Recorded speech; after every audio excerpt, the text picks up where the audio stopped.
suis ravie que tu sois là. Je t'aide à te sentir bien de l'intérieur à ton intérieur.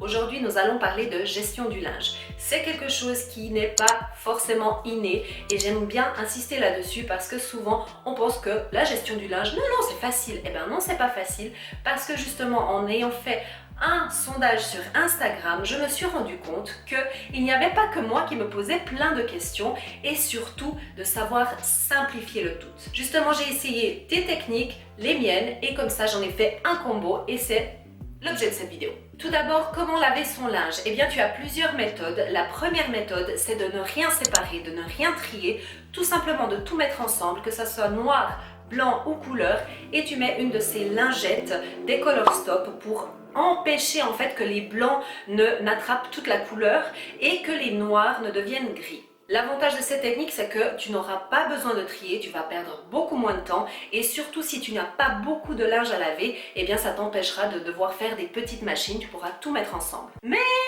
par rapport à mon expérience, je trouve que cette technique-là, bien qu'elle soit rapide, eh bien au niveau du blanc, je trouve que le blanc ne sort pas autant blanc que si tu le laves séparément. Donc attention. Aussi, tu peux trier selon la couleur, donc tu vas simplement faire une machine de blanc, une machine de couleur et une machine de noir. La troisième technique, celle que je préfère, c'est de trier selon les couleurs et la température. Je m'explique. Tu as 3 bacs, simplement 3 bacs. Un pour tout ce qui est blanc, un pour tout ce qui est noir et couleur et un pour tout ce qui est lavé à 60. À savoir que les vêtements, c'est conseillé de les laver entre 30 et 40 degrés. Petite astuce ici, pour tout ce qui est vêtements de sport, si tu as des vêtements de sport qui sentent la transpiration, mets-les à tremper dans une bassine d'eau avec un petit peu de liquide pour laver les linges et comme ça, ça ne sentira plus rien et tu pourras le mettre tout ensemble avec tes autres linges. Au niveau des produits, eh bien, il y aura toutes sortes de produits. Je ne vais pas tous te les citer ici, on les connaît. C'est de la poudre, du liquide. Il y a aussi des petites tablettes qui sont assez pratiques parce que tu n'as qu'à mettre cette tablette. Il y a déjà l'assouplissant, il y a tout à l'intérieur. Et justement, parlons-en de cet assouplissant ou adoucissant. On peut l'appeler comme on veut. On utilise souvent cela pour pouvoir parfumer les habits et aussi pour enlever l'électricité statique, voilà. Mais attention, les adoucissants peuvent encrasser ta machine à laver et aussi pour toutes les personnes qui peuvent avoir tendance à des allergies, c'est pas le top. Donc faites attention avec ça. Au lieu d'utiliser de l'adoucissant, pourquoi pas utiliser du vinaigre blanc? Ça va rendre les linges beaucoup plus doux et comme ça tu éviteras justement d'encrasser ta machine. Et je te mets ici en barre d'infos une petite recette pour que tu puisses faire toi-même ton petit assouplissant avec du vinaigre blanc et quelques gouttes d'huiles essentielles. C'est génialissime. N'oublie pas qu'il existe aussi des balles de séchage pour éviter justement de consommer trop d'électricité. Ça va te permettre de sécher tes linges beaucoup plus rapidement. Je les ai utilisées, franchement c'est génial. Tu peux aussi mettre des huiles essentielles, donc ça va encore parfumer ton linge par-dessus tout. Étape très importante, c'est la récolte du linge. Parce que oui, laver les linges, c'est une chose, mais le récolter, si tu dois passer dans tous les endroits de ta maison ou ramasser les habits par terre, ça te prendra vraiment beaucoup de temps. Donc mon conseil, c'est d'avoir dans chaque chambre un panier où tu pourras récolter tout simplement les habits. Même les enfants les plus petits peuvent apprendre très rapidement à mettre leurs habits directement dans leur panier. Observe ta famille pour voir où ils se déshabillent parce qu'en général c'est soit dans la salle de bain, soit directement dans une chambre. Si tu es en appartement, eh bien tu peux peut-être faire qu'un seul point de collecte, mais il faut regarder parce que si c'est vraiment des grands appartements, vaut mieux mettre plusieurs points de collecte, mais au moins tu es sûr que ce sera fait. Si tu peux avoir un panier trieur, donc c'est-à-dire avec plusieurs séparations, c'est un plus, comme ça t'évitera de devoir trier en bas, enfin en bas, pourquoi je dis en bas? Parce que chez moi c'est en bas, voilà, mais vers ta machine quoi. Tu as compris, ça t'évitera de trier. Après avoir parlé des produits, de comment laver ton linge et de où le récolter, eh bien l'étape cruciale ici, c'est d'avoir une stratégie, un système qui est mis en place pour pouvoir avoir quelque chose qui tourne. Je me rends compte effectivement quand je fais des coachings sur la gestion du linge que c'est souvent là que ça bloque. Et pourquoi? Parce que tout simplement, tu n'as pas mis en fait en place une espèce de routine en fait qui va te permettre de savoir exactement quand tu fais quoi.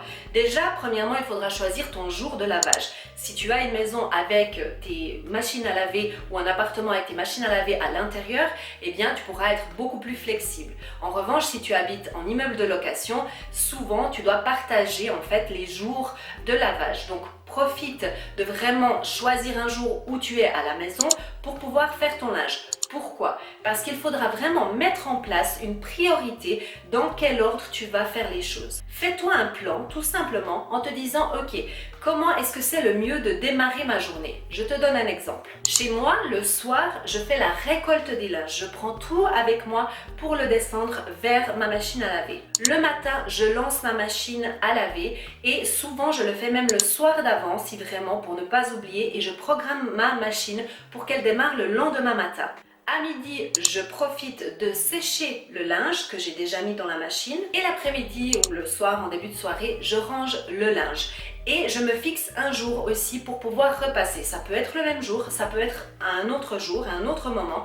Mais là, cette technique-là, ce roulement-là, ça te dit en fait que tu vas être focus sur ta gestion du linge. Tu n'auras pas à penser à faire le ménage ou autre. Non, tu dois vraiment te fixer un jour où tu te dis ok, là c'est vraiment pour mon linge. Après, tu peux bien sûr aussi répartir ça sur plusieurs jours de ta semaine si tu travailles depuis la maison par exemple.